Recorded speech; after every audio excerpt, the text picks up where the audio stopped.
So my name is Anne, and I guess fostering is something that I wanted to do from quite an early age. So my parents had actually fostered before I was born. So it wasn't something that I experienced as a child, but it was something that was talked about a lot through my childhood. So I knew what it was about, what it might be like. I heard all the fun stories that my parents told. And I guess to people looking in on my childhood, we were a perfect family. Parents together, both parents working, bringing in decent money, 3 children, owned our own home, did lots of things together, church, theatre groups, music, drama, all of that kind of stuff together. But I think what people didn't know is that the inside was very different. And although my parents didn't divorce until I was 22, from the time that I was a tiny baby, they had separate bedrooms, they didn't communicate, there was a lot of conflict in the home. And people outside of the home wouldn't have been aware of that. As I got into my teenage years, I then became a young carer for my mum because she was depressed because of her situation.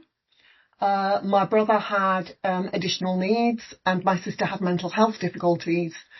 So I was the youngest, but I was very much the one I felt I was carrying the family a lot of the time. And so I took that role within the family, when I then had quite a crisis, there was an incident in my teenage years when I was 15, I didn't feel I could go to my parents for it and didn't feel there was anybody in the home who was there to support me with it. And so I struggled to find anybody to support me. And I guess that just fed my desire then, as I then went on to have my own children, that experience of being a teenager, struggling, not having anybody to reach out to support me, but combining that with the fabulous stories I'd heard about being foster carers and being able to be that place of safety for a child, kind of came together in a desire in me to be a foster carer. It's really interesting because I love talking to foster carers because you all come from such different backgrounds. You know, we've had some that it didn't even occur to me until I was in my 60s.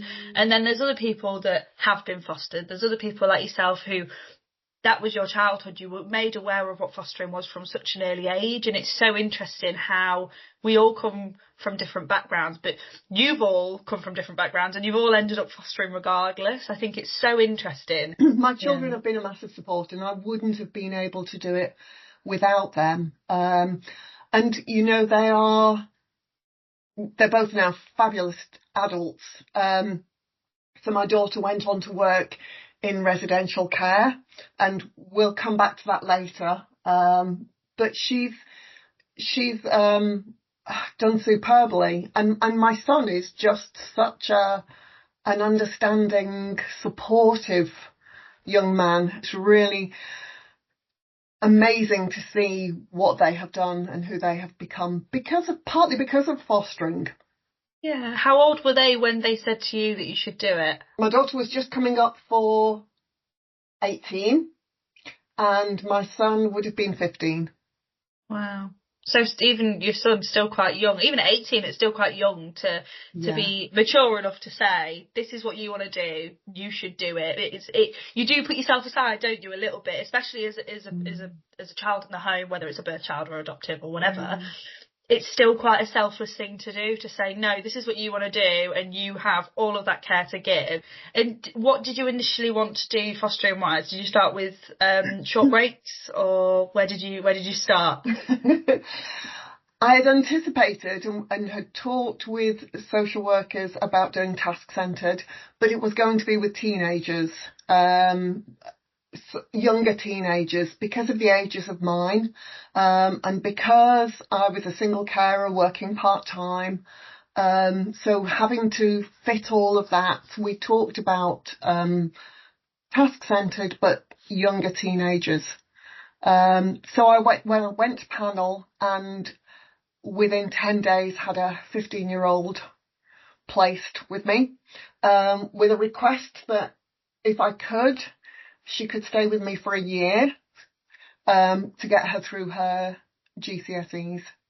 It didn't quite work out that way, but she was with me for about 7 months, which was still a considerable length of time. I then had a couple of short breaks, teenagers on short breaks, then went to another long-term placement. So again, it was a teenager, and of course we don't go through the full permanence process with teenagers. But she came when she was 14. She is now still very much a part of our lives. So she, and actually she and my birth daughter share a house together.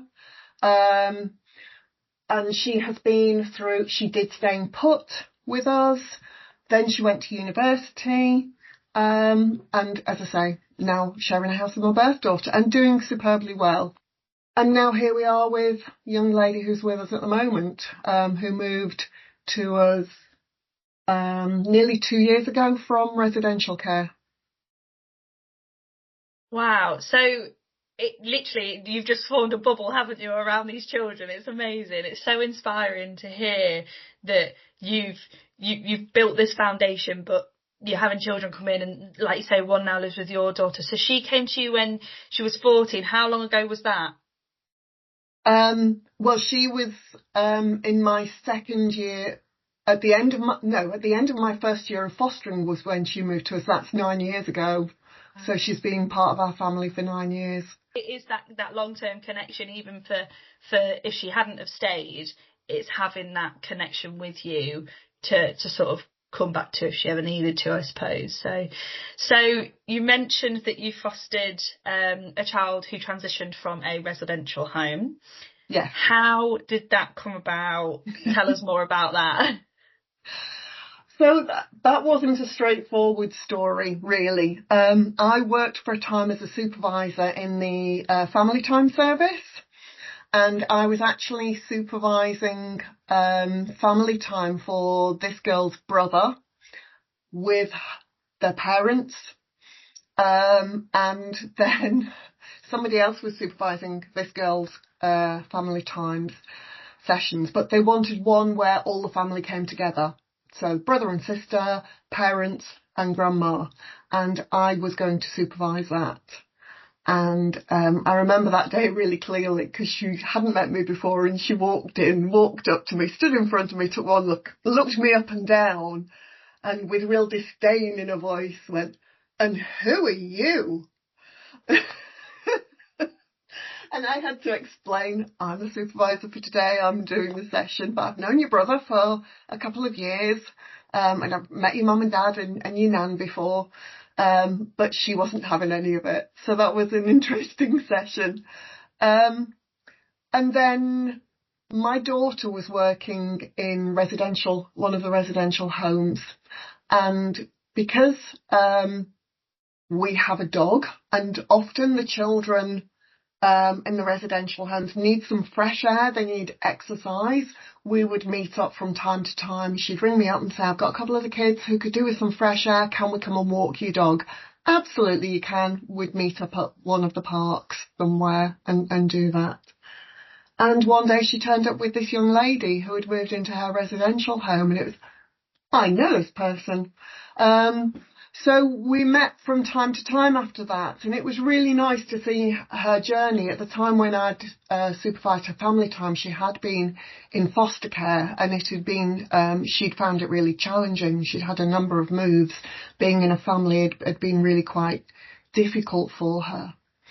But then she'd moved into residential care, and my daughter was one of her key workers. So I saw her journey then for a few years where, I don't know, every couple of months we'd meet up and walk the dog together, and I'd hear stories about what was going on. So it was really nice. And then there was a conversation at my daughter's, at the home, and as part of this girl's care plan about, wouldn't it be fabulous if we found her a family, because actually she would benefit from that. She's ready to move out of residential care. She needs a family environment, but we've got to be careful about who it is, where it is. She's had some real difficult experiences. It will be a massive change for her. And it needs to be somebody that she can trust. It takes her a long time. She feels she's been let down by many adults. So it will take her some time to build that trust. I became aware that that conversation was going on because of my daughter, and we happened to have a room came available, and there was wouldn't it be fab, Mum, if she could come and be part of our family? Wouldn't it be fab? So I spoke to my social workers and said, I don't know if this is a thing. I don't know if we can even do this, but what do you think? And she initially came to us for tea.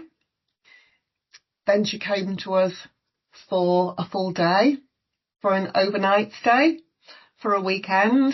Then she came on a camping trip with us.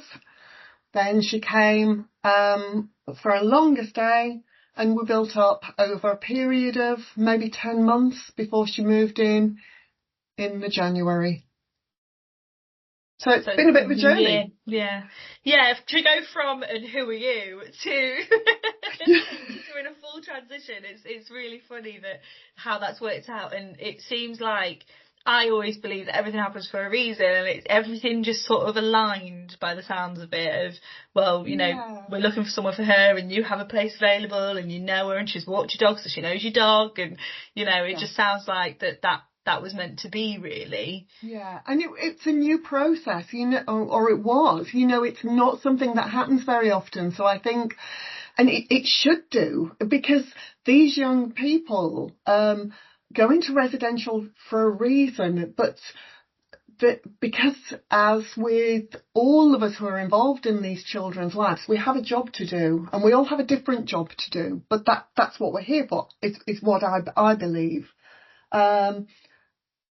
But she was at the point where she needed something different. She needed that, because she will, at some point, as will all the children who are currently in residential care, they will go on to be in family homes.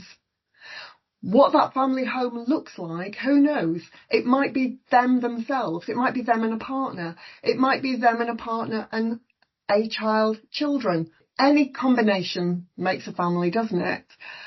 But it will be a family home. It won't be a residential setting. And so if we're expecting too much from them if we think they're going to go from a residential setting into a home, a family home, without some transition, some support. And that's what I think we as foster carers can do. But unfortunately, it hasn't really happened before. So it has all been a trial and see how it goes, but it's worked. Now, how long has she been staying with you now? Nearly 2 years. So it's working as well. It is working, yeah. It continues to work, yeah. And I've spoken actually to some key workers in residentials, and they were talking about the support that they offer around a child going back to either whether a fostering placement or, you know, wherever they move on to. What support did you get with that transition? I know obviously you said she came around for tea. Was there a lot of communication there between you and the residential home? Absolutely. There really was. So we would touch base a day or two before she came to us on one of the visits, make sure that they could familiarise her with what the plans were for when she was going to be with us. At that time, she wanted to know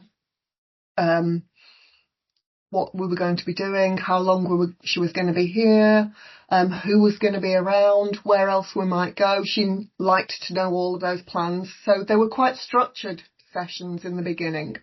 And then we'd have a follow-up. The social worker was a real integral part of that as well, both her social worker and my SSW.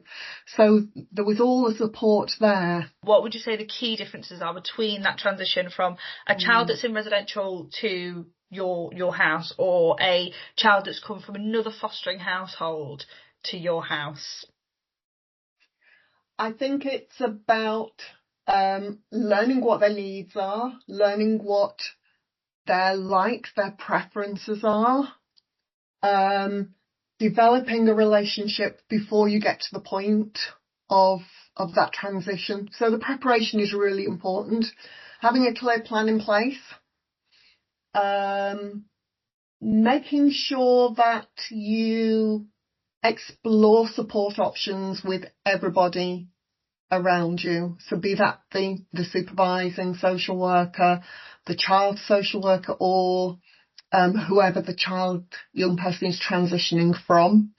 I think what she was used to was high drama, high activity, high excitement.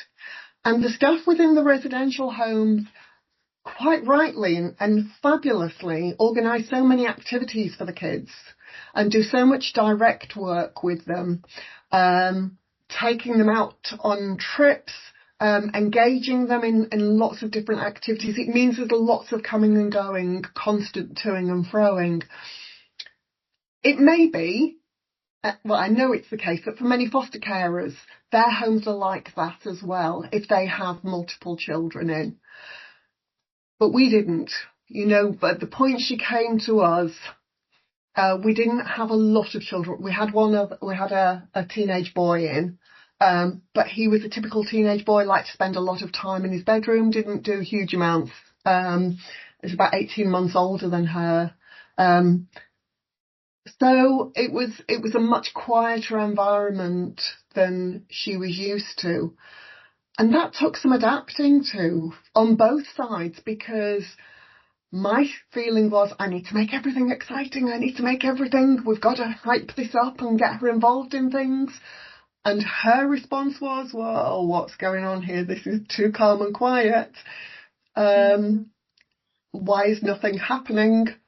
I need to generate and make something happen. So we have had all of that to deal with, really.